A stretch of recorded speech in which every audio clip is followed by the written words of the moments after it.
In a quiet valley surrounded by soft green hills, there lived a young man named Daniel.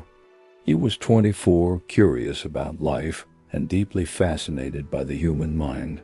He believed that every true story carried a hidden lesson. Some lessons were gentle, others painful, but all of them had something to teach. Daniel worked as an assistant at a small clinic near his village, where he met people from all walks of life. Some were sick in body, some tired in spirit, and some were simply lost in their own thoughts. Watching them, he realized just how fragile the human mind could be. One wrong decision, one moment of fear, one careless choice could change everything. One evening, as Daniel sat outside the clinic, an old truck driver stopped to rest. The man began telling a story he had witnessed months earlier on a long highway, far from the valley. Daniel listened closely. What he heard that night would stay with him forever. A bus driver named Victor had been assigned a routine job, transporting 20 psychiatric patients from one hospital to another. It was supposed to be simple. 2 guards accompanied him, and the patients were stable and calm. No restraints were needed. The journey began peacefully. The bus moved steadily along the highway, and inside the patients sat quietly. Some stared out the windows, watching the trees pass by. Some whispered to themselves. A few simply closed their eyes. There was no shouting, no struggle, no drama. Victor felt relaxed. He had expected chaos, but instead there was only silence. Hours passed. The sun climbed higher in the sky, and the road stretched endlessly ahead. Then Victor felt his stomach tighten. He'd skipped breakfast.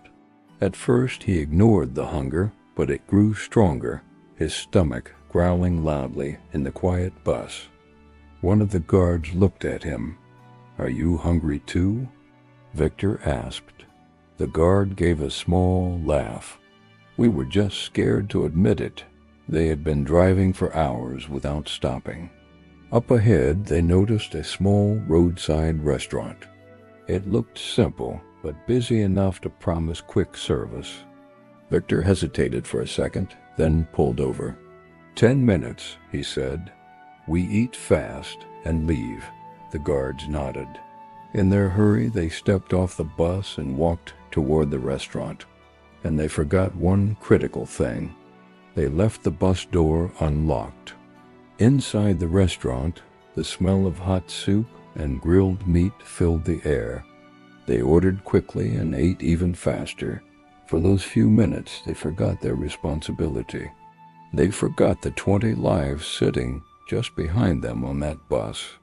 When they walked back outside, Victor stopped in his tracks. The bus door was open. The seats were empty. All 20 patients were gone. The guards stared in disbelief. One ran inside the bus, while the other scanned the parking area. Nothing. No patients. No sign of where they had gone. Victor felt his legs weaken. His heart pounded so hard he could hear it in his ears. "They were just here," one guard whispered. Victor imagined the consequences. He saw police lights, prison bars, his entire career destroyed. Fear flooded his mind and his thoughts became chaotic. "We're finished," the second guard said. For a moment, none of them spoke. The world around them continued as normal. Cars passed, people entered the restaurant, but inside Victor's mind there was only panic. Then suddenly, a reckless idea appeared. "What if we replace them?" Victor said quietly. The guards stared at him. "There's a public bus stop a few miles from here," he continued. "We drive there. We offer a free ride. We bring 20 people back. The hospital won't know the difference." The idea was insane. It was wrong. It was dangerous. But fear can make foolish ideas sound like solutions. Within minutes, they were driving the empty bus toward the nearby bus stop. Several people were waiting in the afternoon heat. Workers heading home, 2 students with backpacks, an elderly woman holding grocery bags, and a young man in a clean shirt holding a folder of job applications. The young man's name was Samuel. He had just come from a difficult interview, his mind a mix of hope and doubt. Victor opened the bus door and shouted, "Free ride to the city." The waiting passengers looked at one another. "Free?" Samuel asked. "Yes, completely free," Victor said with a convincing smile. After a brief hesitation, people began to board. Who would refuse a free ride? They thanked the driver, feeling lucky. Within minutes, the bus was full again. As it drove away, Samuel leaned back in his seat, thinking about the interview. He wondered if he'd get the job. He didn't notice the tension in the driver's eyes or question the hospital logo painted on the side of the bus. When they reached the gates of a psychiatric hospital, confusion began to spread. "Why are we stopping here?" the elderly woman asked. Before anyone could react, the guards stood up. "Please exit calmly," one of them ordered. The passengers protested immediately. "There's been a mistake," Samuel said firmly. "We're not patients." The hospital director walked toward them with calm confidence. He had been expecting a transport bus. "We're not mental patients," Samuel repeated. The director glanced at the guards. "They all say that," he replied. Increase their medication. Doors closed. Voices were ignored. Protests were dismissed as symptoms. Days turned into weeks, and weeks turned into months. Inside the hospital, Samuel tried to explain the truth again and again. He spoke clearly, described the bus stop, mentioned the free ride. But the more he insisted, the more suspicious he seemed. The elderly woman cried quietly at night. The students lost their sense of time. The workers became silent. 7 months passed. Outside, families began searching for their missing loved ones. Samuel's sister refused to believe he had just disappeared. She traced his last known location and spoke to shop owners near the bus stop. One shopkeeper remembered a large white bus offering free rides that day. An investigation began. Security cameras near the restaurant showed the psychiatric transport bus parked outside. Later footage showed it leaving empty. Cameras near the bus stop showed unsuspecting passengers boarding. The truth slowly surfaced. Victor and the guards were arrested. Their fear-driven decision had destroyed months of innocent lives. When Samuel was finally released, a doctor asked him gently, "How did you end up here?" Samuel answered with tired honesty. "They said it was a free ride." The doctor looked at him and said quietly, "Whenever someone offers you something for free, you may be the one paying the highest price."